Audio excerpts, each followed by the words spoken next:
tensions within the Eurozone continue to weigh quite heavily on financial markets. You may recall it was a week ago that news leaked out of the G20 summit, where the indication was that Europe was coming together for a Europe-wide bailout scheme. It's the implementation of such a scheme which I think has continued to weigh quite heavily on financial markets.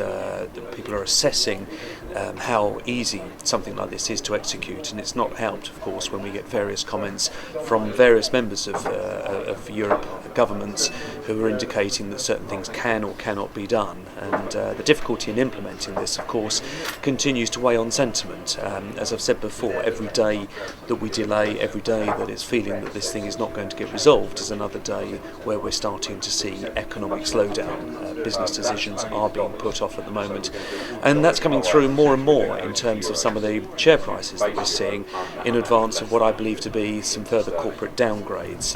Some corporate downgrades are already taking place. We are seeing pretty much on a daily basis now profit warnings coming from businesses that are saying that this current sentiment that is overhanging financial markets is leading to lower business profitability, and so that's something that we have to bear in mind when looking at valuations.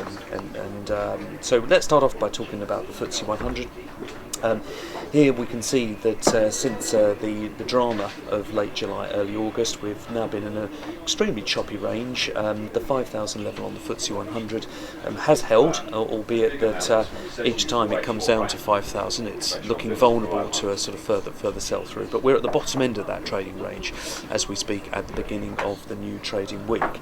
But as we can see from that chart, that this uncertainty is being displayed quite adequately, I think, in these financial markets through the FTSE 100 chart, in the range of sentiment increases as there's a feeling we're getting to some sort of resolution, and of course back down to the low levels. And really this latest lurch down is being driven by the fact of further revelations out of Greece that they're nowhere near hitting these budgets that they were only putting together in the course of the last few weeks. The dramatic action that they're beginning to take now, talking about immediate redundancies for tens of thousands of civil servants, is indicative of the requirement to meet these budget constraints in order to have this cash sent through to them. So, as I say, it is something that is weighing on financial markets. If we just look at some of the other charts which I find to be of interest at the moment, we'll start off here with gold. It's interesting that up until this point, certain asset classes have retained what one would refer to as a safe haven status.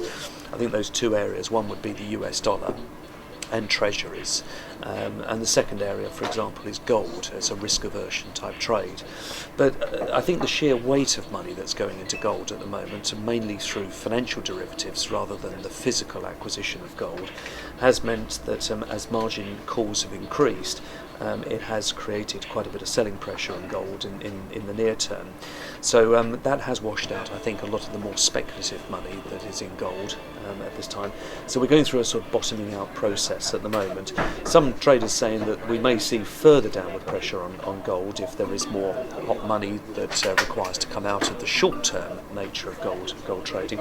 But I think it's one to keep a very much a close eye on at the moment. I say once that money has come out of out of gold, out of the financial side, may well be worth considering reacquiring into that particular asset class. One other area that has held up incredibly well over the course of the last few years has been the luxury goods sector. Since the trough in equity prices back in 2009, the luxury goods sector has been one of the best, if not the best, performing sectors. And it's been driven by how stable the top end of the market has proved to be, and how well some British companies have exploited the spending power of Asian investors. But this is a sector that has come under some quite severe selling pressure, as evidenced by this chart here of Burberry, and I'll also flash up the chart here of LVMH. So two sort of key components of the luxury goods sector, and prices coming under pressure there. So I wonder if it's indicative that the luxury goods end of the market is beginning to stall, and that on possibly the Asian buying interest. So one sector to watch there. Um, Finally, just a couple of charts on more of the macro scene.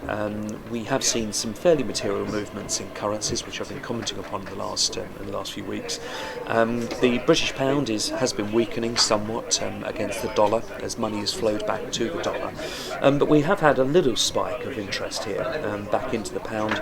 This is being driven by a more encouraging PMI data set that came out this morning. PMI stands for the Purchasing Manufacturing Index, indicating that maybe manufacturing is not quite as bearishly placed at the moment in the UK than was perceived going into that number. So a small bounce back there in the pound, but all eyes are going to be to some extent on some of the meetings that take place later this week with central banks, and indications are that we may well launch a £50 billion QE package back into the UK this week. So as I say, the sterling I think is going to be quite an interesting market to watch. And finally, commodities. This slowdown that we were talking about at the beginning of the presentation, that is beginning to impact, I think, on business, is being evidenced quite markedly through the CRB index. A combination of commodities, oils, metals, some of those consumer staples like copper that go into business. Have all come off very, very significantly. I commented last week about the fact that many of the mining shares had been sold off quite dramatically. We've seen no signs of a bounce back yet at the moment, and they seem to be forerunning further selling pressure in some of the metal prices. To some extent, I do take some of the good news out of this, which is this is relieving some of the inflationary pressures that have been making it so difficult, particularly for the UK over the last few years, in a worries over stagflation. So seeing some of these commodity prices ease at the moment will be good news, but at the moment we're seeing no sign of any bottoming out in some of the mining stocks.